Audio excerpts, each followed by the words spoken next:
Happy Halloween, trainers! Professor Palm here, and this is the end of the spooky season.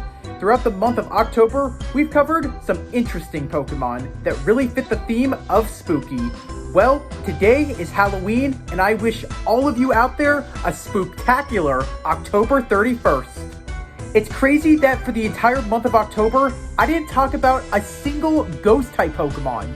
After all, when we're going to talk about spooky, it's Ghost Type Pokemon, and there are so many of them. Well, seeing that today is Halloween and that Day of the Dead is not far behind, today is a day of remembrance. Let's go to the graveyard and pay our respect to the spirits. And I have the perfect Pokemon in mind today. I'm of course talking about Yamask and Cofagrigus. These Pokemon came from the afterlife just to see us on this scary day. Every generation introduces interesting Ghost-type Pokemon, but in my opinion, I think that Generation 5 introduced some of the coolest Ghost-type Pokemon out there, and in my opinion, Yamask and Cofagrigus are some of the most standout Pokemon that were Ghost-type. As a kid, I loved Ancient Egypt. In fact, in school, that was one of my favorite things to learn about. And when they finally made Lucario, that's what really made me excited, because I liked Anubis, I thought it was a really cool creature, and then when we finally had the mummy Pokemon themselves, Yamask and Cofagrigus, I was pumped to have them on my team. They're great to have, but if you really like mummies, you'll know exactly how scary mummies can be. Since today is Halloween, oftentimes people like to dress up as monsters, and who's one of the most well-known universal monsters? Aside from Frankenstein, the Wolfman, and of course Dracula, I would say the Mummy. But if we're also thinking about Day of the Dead, oftentimes we go to the grave and see our departed ones and give them a little offering. Well, seeing that we have a Pokemon based on a coffin, I think that seeing both spirits and mummies makes this the perfect Pokemon to cover today. If you have a fear of mummies, well, you may want to skip this, because I think that this is not going to be under wraps. Also, if you are not careful around these ghost Pokemon, I'd advise you to be very careful, because this is not Yu-Gi-Oh! You are not going to the Shadow Realm if you get on Cofagrigus and Yamask's bad side. You're going to be mummified alive like your Emotep from the Mummy. The mummification process can be a little scary, but at the same time, these Pokemon really know how to watch over others. In fact, some of them even still keep a job as tomb keepers over the kings and queens they served back in ancient times. These are probably some of the most loyal ghosts you'll ever see. And I guess the saying is true, don't mess with the spirits because the spirits will curse you. So, how about we learn everything we need to know about our tomb keepers, Yamask and Cofagrigus, and let's find out what makes them such loyal Pokemon as well as such powerful spirits. But before we do that, I want to give a very special thanks to fellow subscriber, Puppy Sparkles. Well, you requested this video, and I hope that you enjoy this video to the fullest. You have a great taste for Ghost-type Pokemon. Cofagrigus and Yamask are amazing. However, Puppy Sparkles, you're not the only one that I'm going to be thanking today. I want to give a very special thanks and shout out to Techrenova for today's shirt, The Menacing Ghost Within. If you really like these designs that I wear, they're available on Etsy. Techrenova is an amazing artist, and since we're talking about Ghost-type Pokemon, and it's the scariest day of the year, I thought that this is the best shirt to wear. If you really love the Gengar line, I think that this shirt will suit you very well. So please check out Techrenova on Etsy, maybe even buy a shirt from her. And remember to say, Professor Palm sent ya. While I may not be sponsored, I still want to thank her for all she's done in making this spooky shirt. Everything is under wraps, trainers.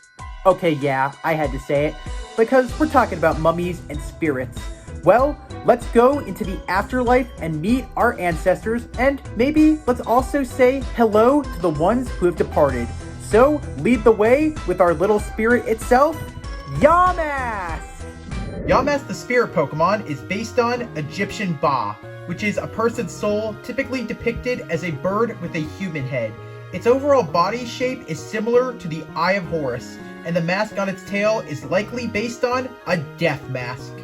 For its habitat, Yamask live in the desert as they like a warm climate.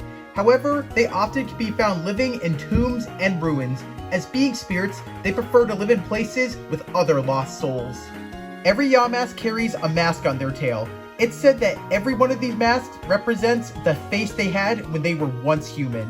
Sometimes they look at their masks and shed tears, reminiscing about the days when they were once human. Yamask never forgets anything. In fact, Yamask retains memories of its former life when some of them were once humans. Not only that, but they also know everything about the temple or anything that they live in, even the desert. Once they live in one place, they can never forget where to go or where they are. Oftentimes, Yamask ward off grave robbers and archaeologists as they turn invisible and also can possess objects, giving anyone who walks into the unfamiliar environment a very uneasy feeling. In ancient times, seeing a Yamask was considered a good sign. Many people of ancient civilizations believed that the spirits of their deceased loved ones were checking in on them. The golden mask worn by Yamask are so loved by them that if they were to lose it, they will frantically search everywhere for it. And these things are the most treasured things ever, so if you find one, Yamask might haunt you or even do anything it can to get its mask back. If you find the mask of a Yamask, do yourself a favor and heed my advice. Never put it on. If someone was to wear the mask that Yamask carries, they would be possessed. And not only would they be a mindless puppet, always doing everything Yamask tells them to, but they would also cause a lot of damage. And this just might make for one of the most paranormal things you have ever seen. Being a ghost type Pokemon, Yamask can pass through any solid object as well as go inside of them and possess them. They also have amazing strength. Despite an object's ginormous size as well as weight, Yamask can lift them with ease. Yamask can also be rather violent and destructive. If they feel threatened, not only will they attack, but they also just might take your spirit out of your own body and give you the true out-of-body experience. It's said that Yamask is a bit of a soul collector. Oftentimes, it will take the soul that it's taken outside of the body to put within its mask. But with the body left over, Yamask will take over that body as its own and probably start a new life. I would suggest that you try to make no eye contact with Yamask's red eyes. Not only are these red eyes able to look into your mind and find your greatest fear, but also the more you look at it, the more easy it becomes for Yamask to possess your body or even take control of your mind. As creepy as Yamask is, in the Galar region, we learned just how creepy and darker this Pokemon can be when we met its counterpart, Galarian Yamask. So, let's see what other Yamasks are like in the Galar region. In the Galar region, a different kind of Yamask lived there, being Galarian Yamask. Not only are they much different because of their coloring and eyes as well as that slab, but they also have a whole new typing, with ground type added to their ghost type. The clay slab held by Galarian Yamask was cursed. The Engravens took possession of it, making it much more aggressive and darker than its Unovian counterpart. This Pokemon has no mercy. It's a merciless and vengeful spirit. The slab is said to be giving Yamask dark powers as well as new powers, and because of this, its power over the sand and ground has awoken, making this Pokemon not just a spirit, but also a vengeful desert spirit. Galarian Yamask now draws darker power and even absorbs lost souls into its slab. It's said that if you listen well enough, you can hear the moans of the trapped soul within the slab. Not only that, but it also vibrates and also gives off a very eerie feeling. Touching the slab will curse you, and it might even steal your soul. If that doesn't happen, the darkness will consume you and turn you into a shell of your former self. It's kind of crazy to think that there are all types of spirits in this world. There are some calm and friendly spirits, and sometimes there can also be vengeful and aggressive spirits. It's a complete contrast with Yamask and Galarian Yamask. I must say, this is what really makes these Pokemon so incredible. I've never seen any other Ghost-type Pokemon do something like this. Yamask made its debut in the Black and White series episode, A Night in the Nacrene City Museum, where it caused a haunting in the Nacrene City Museum due to its mask being stolen by Hans. It later took over Silent's body with its mask to possess its anger, but after a little bit, finally it left peacefully. In the core series games, Yamask in its Galarian form is the frontrunner of Ghost-type leader Alistair's team. And sadly, currently, Yamask has the lowest attack-based stat as well as special attack-based stat of all Ghost-type Pokemon, as well as its Galarian counterpart. And currently, Bisharp along with Yamask are the only Pokemon introduced in Generation 5 to get a new evolution outside of Generation 5. While life may go on and eventually come to an end, spirits live forever. And that's one thing that Yamask will always do. It's a spooky spirit ready to haunt you. But it can get even spookier. So, I think it's time that we evolve our Yamask into Cofagrigus. The Pharaoh has returned, and his curse lives on. Cofagrigus, the coffin Pokemon, is based on a sarcophagus, and also a mummy because of its ability. However, it also draws inspiration and resemblance to King Tut's golden coffin. But the red eyes and shadow arms, as well as sharp teeth, not only represent cursed mummies, but also zombies. For its habitat, Cofagrigus live in deserts, as well as ruins and tombs. They prefer a hot climate, but also a place to scare and punish other bad people. Cofagrigus act as tomb keepers, as they hate intruders. When grave robbers who mistake them for real coffins get too close, Cofagrigus jumps out and traps them within its body. Whoever is swallowed by Cofagrigus not only will never see the light of day again, but will be turned into a living mummy. However, that does make you wonder, where does Cofagrigus get all those wrappings from?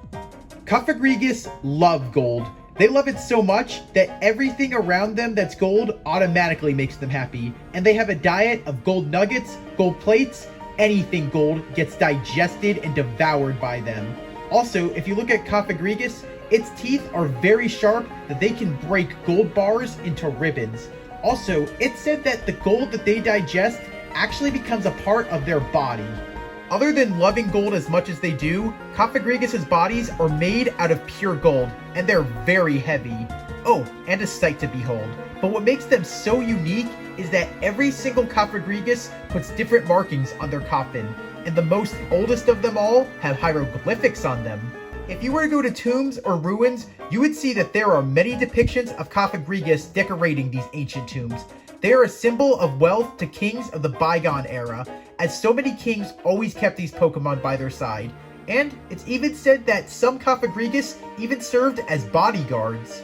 Have you ever heard the saying, "Till death do us part"? Well, for many kings in ancient times, this was very true with Cofagrigus. It's said that some ancient kings were buried within Cofagrigus, as they always thought that they were the most protective creatures out there. And how else to show yourself that you care more about this Pokemon than going inside of it being your living tombstone? You may not realize it, but Cofagrigus can also be very loyal. While if you go inside of Cofagrigus, you could end up a mummy, it's been said that there were some kings that hid inside Cofagrigus when attacks happened, as because of its golden body, it was very hard to penetrate, and Cofagrigus was a very loyal bodyguard that protected anyone that meant the world to it till the very end. Even though Cofagrigus floating can be very scary, this Pokemon can do other creepy things. Cofagrigus can move around by crawling on all fours, or it can even walk upright by using its two bottom hands. Basically, this Pokemon really likes to go all out and give a good scare to anyone out there. Cofagrigus' shadow hands are rather impressive as it has 4 arms, but heed my advice, never grab one of these 4 arms or hold one of its hands, as Cofagrigus' hands may show you horrific images of what it's seen, and some of these memories are so terrifying that they can give you the worst nightmares possible. Even though it's not a Psychic-type Pokemon, if you stare into Cofagrigus' red eyes long enough, this Pokemon has the power to make mirages real, and it can also bring out your greatest fears alive.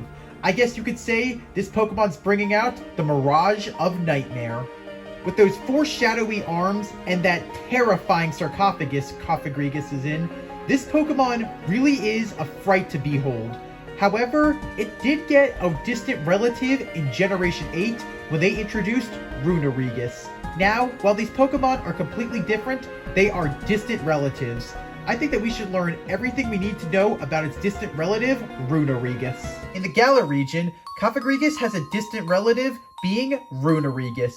However, it's quite a different Pokemon as well as quite a different relation, As you see, Runerigus is a completely different species and whole new Pokemon altogether. Instead of being a pure Ghost Type Pokemon, it's instead a Ground and Ghost Type Pokemon.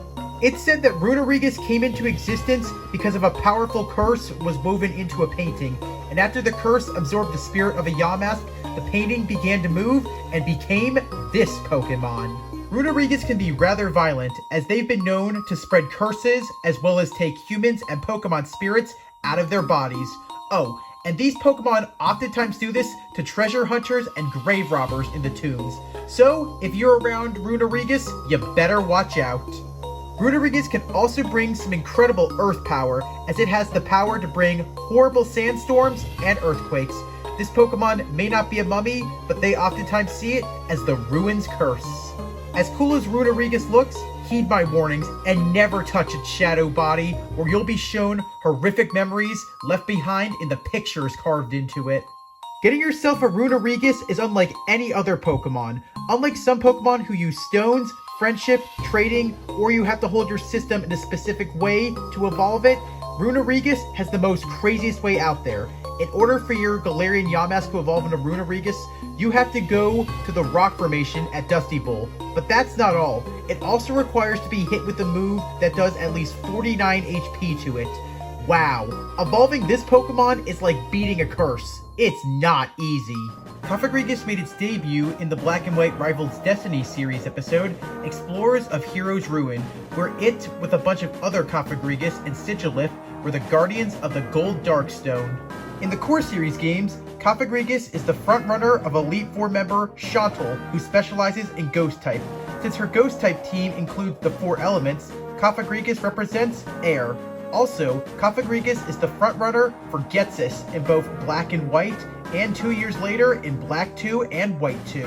In Pokemon Mystery Dungeon Gates to Infinity, Cofagrigus runs a shop in Post Town called Cofagrigus' Glorious Gold, while in Pokemon Super Mystery Dungeon, Cofagrigus returns and runs Glorious Gold in Lively Town.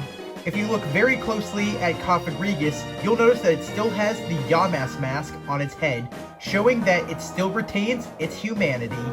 And on a rather funny note, despite Cofagrigus hating grave robbers and thieves, this Pokemon can learn the move Thieves through level up. Being both a spirit and a spooky mummy, you need to be ready when the mummies awaken and chase you throughout the ruins. Being pure Ghost Type Pokemon, Yamask and Cofagrigus have a few moves that they're weak to. They're weak to attacks that are Ghost Type and Dark Type. Well, only two weaknesses. How about we see what happens when these mummies awaken and bring chaos, as we check out both Yamask and Cofagrigus' strengths. Being mummies as well as ghostly ghouls, these pure Ghost Type Pokemon learn a lot of Ghost Type moves that help them take down other Pokemon that are Ghost Type and Psychic Type. Not many strengths, but hey, look at that! Yamask and Cofagrigus have an equal split between strengths and weaknesses. Maybe we can get a full equal split when we look at their immunities. Being pure Ghost Type, Yamask and Cofagrigus have not one, but two immunities, as Ghost is the only typing with two. So, these moves will do no damage to them whatsoever, especially when they're hit with moves that are Normal Type and Fighting Type. Wow, would you look at that? An even split. 2 strengths, 2 weaknesses, and 2 immunities. That's crazy. Well, let's see what their Galarian counterparts are strong against, weak to, and of course, immune to. For their Galarian counterparts, Galarian Yamask and Runerigus, being Ghost and Ground, they've gained more weaknesses, as now they have a weakness to moves that are Water Type, Ice Type, Ghost Type, Grass Type, and Dark Type. They sure gained a lot of weaknesses, but now with that new typing, let's see what makes these Pokemon so scary with that new Ground typing. Galarian Yamask and Runerigus with their Ghost and Ground type now become the monsters of the tomb and ruins they always were, as they have moves that take down Pokemon that are Psychic Type, Ghost Type, Steel Type, Rock Type, Fire Type, Electric Type, and Poison Type. While they had many weaknesses, Galarian Yamask and Runerigus made up for it with all of these strengths. These Pokemon are true monstrous spirits, but the nightmare isn't over yet. Let's check out their immunities. Being Ghost and Ground type, the power of immunity for both Galarian Yamask and Runerigus has become so strong that they're immune to moves that are Electric type, Fighting type, and Normal type. What an upgrade for a terrifying Mummy and Spirit Pokemon. You can really feel the spirit of vengeance when these Pokemon fight. They truly are monsters from the grave. Every Pokemon has an ability, as that's what makes them special. Yamask and Cofagrigus have a very special one. Their ability is Mummy, which changes the attacker's ability into Mummy if they make contact with either Cofagrigus or Yamask. They really take the whole Mummy and zombie idea to the extreme. The same goes for their Galarian counterparts, Galarian Yamask and Runerigus, except instead, they don't have Mummy as their ability. Instead, these Pokemon have the ability Wandering Spirit, which exchanges abilities with the Pokemon that hits it with a move that makes direct contact. They're really lost souls wandering out there, and now they're trying to bring others to join the lost cause. There are plenty of creepy Ghost-type Pokemon, but to me, Yamask and Cofagrigus are much different than any other. Maybe it's because of the ancient Egyptian mummy aspect to them, or maybe it's because of the fearful feeling of being buried alive. Regardless, they're some of my favorite Ghost-type Pokemon, as they bring out the mirage of nightmares. I'm sure that we've read plenty of books as well as seen enough media of why we should leave the dead alone. Cofagrigus and Yamask prove why with that living mummy side to them. If they catch you grave robbing, there will be dire consequences, and going to the Shadow Realm is not one of them. I gotta say, as a kid, I loved Ancient Egypt, and I really love the Ancient Egypt aspects on both Yamask and Cofagrigus. And even with their Galarian counterparts, I love the continuation on both Galarian Yamask and Runerigus with the idea of hieroglyphics. I'm just hoping that one day we get a region based off of Egypt, and I also hope that these Pokemon return for it. After all, you can't have anything based on Ancient Egypt without mummies and spirits. I still can't get over the fact that Yamask and Cofagrigus were once humans. Well, they are ghost Pokemon, and they're based on the afterlife. So I guess you could say it's the circle of life. As fun as archaeology is and being an archaeologist might be, you better watch yourself and never try grave robbing, or these spirits will catch you and they'll turn you into a living mummy, forever to be trapped by the confines of a coffin. Not only will you be trapped under these wraps, you'll suffer the wrath of the Pharaoh's curse. Gotcha. But anyways, welcome back, trainers. I hope that you had fun going into the afterlife, and maybe you saw your ancestors, maybe you didn't, but I hope that you had a wonderful time with both the spirits of Yamask and Cofagrigus. These are some powerful Pokemon. Well, we may be at the end of the video, but I have a few questions for you. Since I think Generation 5 introduced the best Ghost-type Pokemon, which generation do you think introduced the best Ghost-type Pokemon? For those who are celebrating Day of the Dead when it comes up, are you thinking about anyone right now that meant a lot to you? Are you remembering good times you had with them? Also, are you gonna paint your face or do anything special for that day? What's something that you fear most of all on Halloween? Is it ghosts? Is it goblins? Is it gremlins? Witches? Demons? Bugs? Bad dreams? Or could it even be hellhounds or mummies? Since Rock has not yet been paired up with Ghost, do you think that if Yamask and Cofagrigus got a different regional variant, it should be Rock and Ghost because their Galarian variants are Ghost and Ground? And of course, who's your favorite Ghost-type Pokemon of all time, as well as who's your least favorite Ghost-type Pokemon of all time? Also, do you prefer Ghost-type when it's pure typing, or do you like it when it's dual typing? And what's your favorite typing paired up with Ghost? I hope that you enjoy, trainers, especially you, Puppy Sparkles. Thanks for giving me the idea to do this video. It was dedicated to you. Well, if you liked what you saw, then please leave a like. If you have any questions, you want to answer any of the questions I threw at you, you want me to cover another Pokemon line, you want something that's going on in the Pokemon world to become a video, or you have an idea that you want turned into a video, then please comment. And as always, if you liked what you saw and you want to see more, smash that subscribe button. I wish all of you a spooktacular Halloween. Thanks for watching, trainers. Palm out!